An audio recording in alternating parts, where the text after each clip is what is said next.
திட்ட தெளிவாக அரபு நாடுகள் கிறிஸ்டல் கிளியராக என்ன சொல்லிட்டாங்கன்னா, எக்காரணம் கொண்டும் காசாவில் இருக்கக்கூடிய மக்களை அகற்றவே முடியாது. காசா மக்கள் காசாவில் தான் இருப்பாங்க. அவங்களை எகிப்துக்கு கொண்டு போக முடியாது, ஜோர்தானுக்கு கொண்டு போக முடியாது. வெளியேற்ற வேண்டும் என்று கட்டாயப்படுத்துவதை விட வெளியேறினால் நல்லது என்று பரிந்துரை செய்வேன். இது மனுஷனுக்கு இதுதான் என்னன்னா, வெளியேற்றித்தான் ஆகணும், இல்லைனா ரெண்டு ஒன்று பார்ப்பேன் என்ன நின்றவர். வெளியேறினா நல்லது தானேங்க, காசாவை கொஞ்சம் துப்புரவு பண்ணுவோமேங்க, அதை ஒரு டூரிஸ்ட் பிளேஸாக மாற்றுவோமேங்க, அமெரிக்காட்ட அது இருக்கட்டுமேங்க, இந்த மாதிரி என்ன பண்ணுறக்காருன்னா இறங்கி வந்திருக்கிறார். ஏன்னா இதைத்தான் நம்ம திரும்ப திரும்ப சொல்லி வந்தோம். இன்னும் ஒரு முக்கியமான செய்தி வெளியாகியிருக்கு. அது என்ன செய்தின்னு சொன்னால், அமெரிக்க ஜனாதிபதி டொனால்ட் ட்ரம்ப்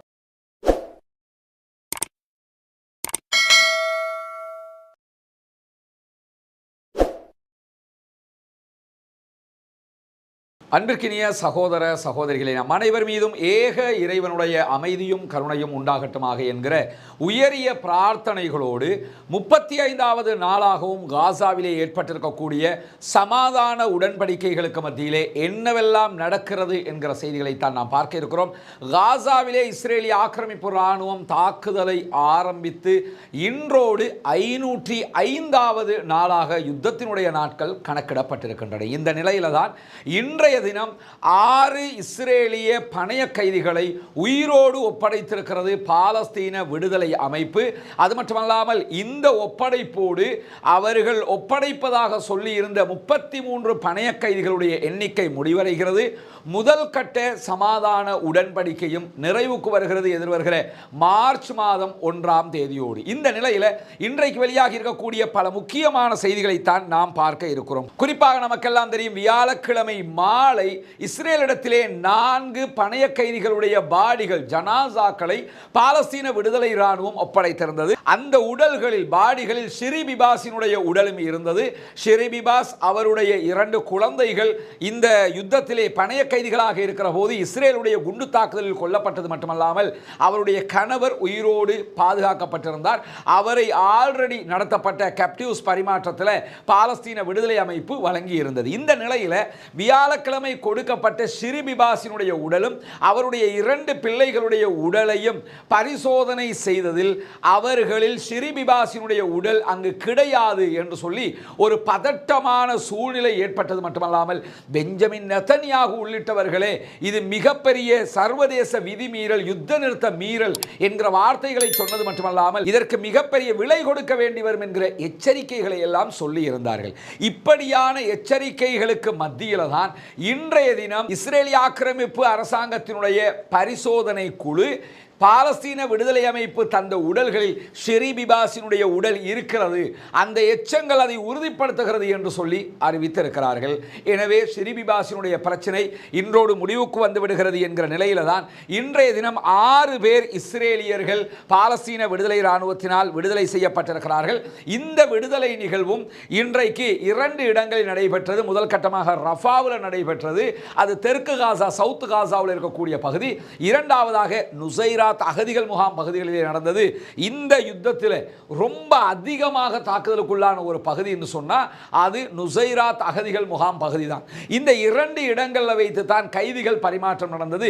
நுசைராத் அகதிகள் முகாம் பகுதியை பொறுத்தவரையில் இன்றைக்கு எந்த இடத்துல கைதிகள் பரிமாற்றம் நடைபெற்றதோ அந்த இடத்திலிருந்து 3 கிலோமீட்டர் தூரத்தில் தான் பாலஸ்தீன விடுதலை அமைப்பினுடைய தலைவராக செயல்பட்ட ஷேக் ஜெனரல் யஹியா சின்வார் அவர்கள் கொல்லப்பட்டார்கள், ஷஹீதாக்கப்பட்டார்கள். அந்த இடத்திற்கு நெருக்கமாகத்தான் இந்த கைதிகள் பரிமாற்றமும் நடைபெற்றது.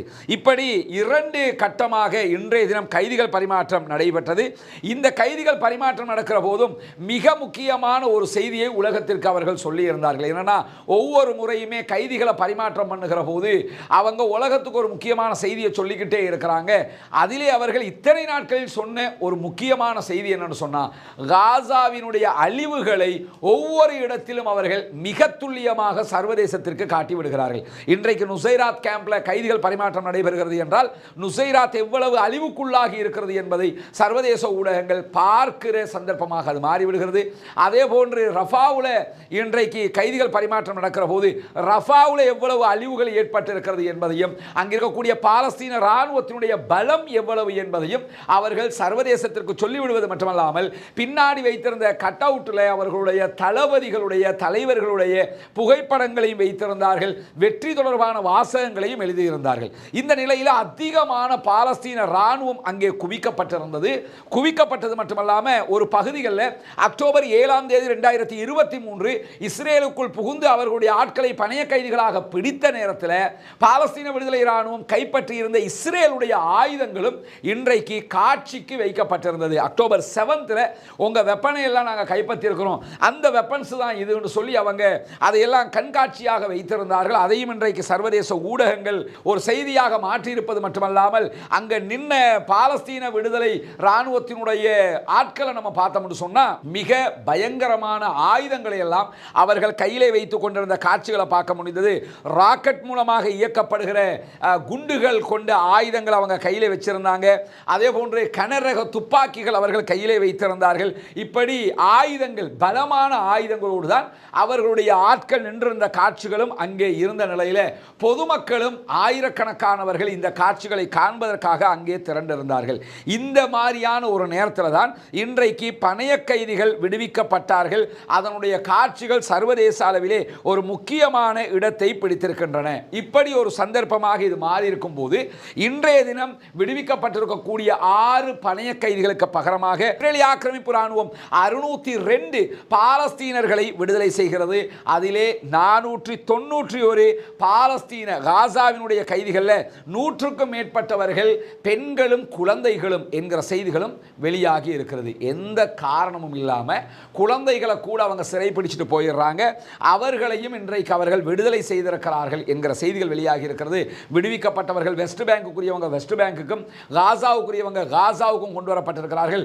அதிலே தாங்க முடியாத நோயாளிகளாக இருக்கக்கூடியவர்கள் கெய்ரோவுக்கு மருத்துவத்திற்காக அனுப்பப்பட்டிருக்கிறார்கள் என்கிற செய்திகள் இன்றைக்கு வெளியாகி இருக்கிறது. இப்படியான நிலையில் இன்றைய தினம் இன்னும் ஒரு முக்கியமான செய்தி வெளியாகி இருக்கு. அது என்ன செய்தி என்று சொன்னால், அமெரிக்க ஜனாதிபதி டொனால்ட் ட்ரம்ப் தன்னுடைய காசா திட்டத்திலிருந்து தற்போது விலகி இருக்கிறார் அல்லது ஓரமாகி நின்று கொண்டிருக்கிறார் என்கிற செய்திகள் வெளியாகி இருக்கிறது. என்னன்னா, இந்த டொனால்ட் ட்ரம்ப்பை நம்ம அடிக்கடி சொல்கிறோம், அவரை நமக்கு எக்ஸ்பெக்ட் பண்ண முடியாது, அவர் எப்படி இருப்பாருங்கிறதெல்லாம் கணிக்க முடியாதவராக நினைச்சதை செய்யக்கூடிய ஒரு ஆளாக அவர் இருக்கிறாரு.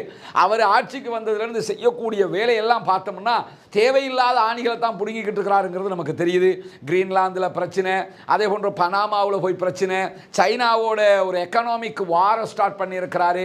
அதே நேரத்தில் இவ்வளவு காலமாக ஆயுதத்தை கொடுத்து ரஷ்யாவோட சண்டைக்கு நில்லுன்னு சொல்லி உக்ரைனை தூண்டிய அமெரிக்கா இப்பொழுது டொனால்ட் ட்ரம்ப் ஆட்சிக்கு வந்ததுக்கு பிறகு விளாடிமிர் ஜெலன்ஸ்கியை உடனடியாக அவர் ஒரு டிக்டேட்டர், அவர் ஒரு அடக்குமுறை செய்யக்கூடிய ஆட்சியாளர் என்கிற வார்த்தைகளை எல்லாம் பயன்படுத்துகிறாரு.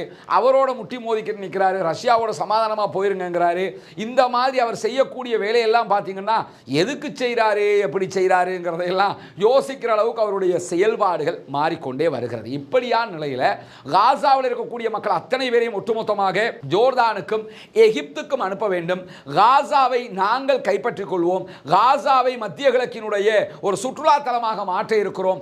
காசா அமெரிக்காவினுடைய கட்டுப்பாட்டில் தான் இருக்கும் என்றெல்லாம் ஒவ்வொரு கட்டமாக ஒவ்வொன்று பேசிக்கிட்டு வந்தவர் நேற்றைய தினம் வெள்ளிக்கிழமை சவுதி அரேபியாவினுடைய தலைநகர் ரியாதிலே சவுதி அரேபியா எகிப்து தலைமையிலே 5 முக்கியமான அரபு நாடுகள் சந்தித்து காசா தொடர்பான பேச்சுவார்த்தைகளை நடத்தியிருந்தார்கள். எதிர்வருகிற 4ஆம் தேதி மார்ச் மாதம் கெய்ரோவில் எகிப்தினுடைய தலைநகரத்தில் அரப் லீகினுடைய மாபெரும் மாநாடு காசா தொடர்பாக நடைபெற இருக்கிறது. இந்த மாநாடு நடைபெற இருக்கிற நேரத்தில் தான் நேற்று ரியாதில் நடைபெற்ற மாநாட்டில் திட்ட தெளிவாக அரபு நாடுகள் கிறிஸ்டல் கிளியராக என்ன சொல்லிட்டாங்கன்னா, எக்காரணம் கொண்டும் காசாவில் இருக்கக்கூடிய மக்களை அகற்றவே முடியாது. காசா மக்கள் காசாவில் தான் இருப்பாங்க.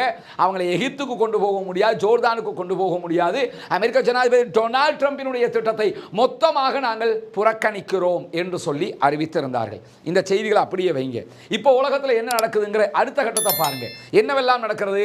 சைனாவோட ஒரு எக்கனாமிக் வார் போய்கொண்டிருக்கிறது. சைனா மாறி அமெரிக்காவுக்கு தேவையான அளவுக்கு வயிறு நிரம்புறதுக்கு கொடுக்கிற அளவுக்கு தேவையான டேக்ஸுகளை விதிச்சிருக்கிறாங்க, வரிகளை விதித்திருக்கிறார்கள். அடுத்த பக்கம் நீங்க கனடாவை எடுத்துக்கிட்டோம்னா, கனடாவை நாங்கள் எங்களுடைய ஒரு நாட்டினுடைய ஒரு பகுதியாக மாற்றுவோம் என்கிற அளவுக்கு டொனால்ட் ட்ரம்ப் பேசியிருந்தார். கனடா மேலையும் வரி விதிப்புகளை செய்திருந்தார். 150% வரி விதிப்பு எல்லாம் செய்திருந்தார். உடனடியாக கனடாவும் மாறி என்ன பண்ணாங்கன்னு சொன்னா, அமெரிக்கா மேலே தாறுமாறான வரிகளை விதித்திருக்கிறார்கள். மெக்சிகோ மேலே இதே வேலையை பார்த்தார், மெக்சிகோ அதே பண்ணியிருக்கிறாங்க. பனாமா மேலே இதே மாதிரி பிரச்சனை உண்டாக்க போனார், வர்றதை நாங்கள் பார்த்துக்கிறோம், பனாமா திரும்பி நிற்கிறாங்க.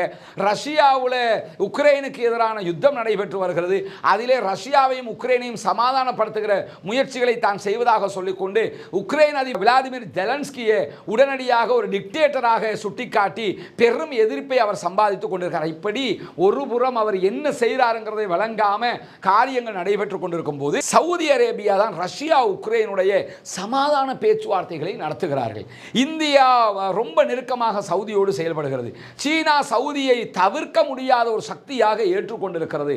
ஈரானை நாங்கள் தவிர்க்கவே மாட்டோம் என்று ரஷ்யா சொல்லிக் கொண்டிருக்கிறது. இப்படி அரபு நாடுகள் உச்சகட்ட வலுவாக நின்று கொண்டு எக்காரணம் கொண்டும் காசா வெளியேற்றத்தை ஏற்றுக்கொள்ளவே மாட்டோம் என்று சொல்லி முகத்தில் அடிச்ச மாதிரி கட் அண்ட் ரைட்டாக பேசிட்டாங்க. பேசினதோட தலைவர் என்ன பண்றாருன்னு கேட்டா ஒரு அறிக்கையை வெளியிட்டிருக்கிறார் டொனால்ட் ட்ரம்ப். அந்த அறிக்கையில் அவர் என்ன சொல்றாருன்னா, காசாவில் இருந்து பாலஸ்தீன மக்களை ஒட்டுமொத்தமாக பலவந்தமாக வெளியேற்ற வேண்டும் என்று கட்டாயப்படுத்துவதை விட வெளியேறினால் நல்லது என்று பரிந்துரை செய்வேன். இது மனுஷனுக்காக இதுதான் என்னன்னா, வெளியேற்றித்தான் ஆகணும், இல்லைனா ரெண்டு ஒன்று பார்ப்பேன் என்ன நின்றவர். வெளியேறினா நல்லது தானேங்க, காசாவை கொஞ்சம் துப்புரவு பண்ணுவோமேங்க, அதை ஒரு டூரிஸ்ட் பிளேஸாக மாற்றுவோமேங்க, அமெரிக்காட்ட அது இருக்கட்டுமேங்க, இந்த மாதிரி என்ன பண்ணுற காரணம் இறங்கி வந்திருக்கிறார். ஏன்னா இதைத்தான் நம்ம திரும்ப சொல்லி வந்தோம். சவுதி அரேபியா மட்டும் நெஞ்ச நிமித்தி வாடா பார்த்துக்கலாம்டா அப்படின்னு நின்றாங்கன்னு சொன்னால், ரெண்டில் ஒன்று பார்க்கறதுக்கு ரெடியாக இருந்தாங்கன்னு சொன்னால் மற்ற அரபு நாடுகள் எல்லாமே சவுதிக்கு பின்னாடி வந்துடும், அமெரிக்கா அடங்க ஆரம்பித்து விடும். ஈரான் மட்டுமே தனியாக நின்றுக்கிட்டு கெத்து காட்டுறதுனால தான் அவங்க என்ன பண்ணுறாங்கன்னா ஒவ்வொரு திருகுதாரத்தையும் பண்ணிக்கிட்டு இருக்கிறாங்க. இப்பொழுது சவுதி அரேபியா நெஞ்சுக்கு நேராக நிற்க ஆரம்பித்து விட்டது. உடனடியாக டொனால்ட் ட்ரம்பினுடைய அறிக்கையில் பாலஸ்தீனர்களை பலவந்தமாக காசாவிலிருந்து வெளியேற்ற மாட்டோம், அவர்களை வெளியேற்றினா நல்லது தானே, அவங்களுக்கும் லாபம் தானே, அவர்களுக்கும் வீடு கிடைக்கும் தானே, அவர்களுக்கும் சுகபோக வாழ்க்கை கிடைக்கும் தானே என்றெல்லாம் பேசிக்கொண்டிருக்கிறார். மென்மையான அறிக்கையை வெளியிட்டிருக்கிறார் என்பதை நாம் பார்க்க முடிகிறது. இது அரபு நாடுகளுடைய அறிக்கை பின்னால் வந்திருக்கக்கூடிய ஒரு மென்மைத்தனம் என்பதை நாம் இந்த இடத்திலே புரிந்து கொள்ளுகிற அதே நேரத்தில் அரபுலக தலைவர்கள் ரியாதிலே கூடி பல விஷயங்களை விவாதித்திருந்தார்கள். அதிலே குறிப்பாக எகிப்து உருவாக்கி இருக்கக்கூடிய காசாவினுடைய திட்டம் தொடர்பாகத்தான் அதிகமாக பேசப்பட்டிருந்தது. சவுதி அரேபியாவினுடைய செய்தி நிறுவனமாக இருக்கக்கூடிய சவுதி பிரஸ் ஏஜென்சி இது தொடர்பான மிக முக்கியமான பல செய்திகளை வெளியிட்டிருக்கிறார்கள்.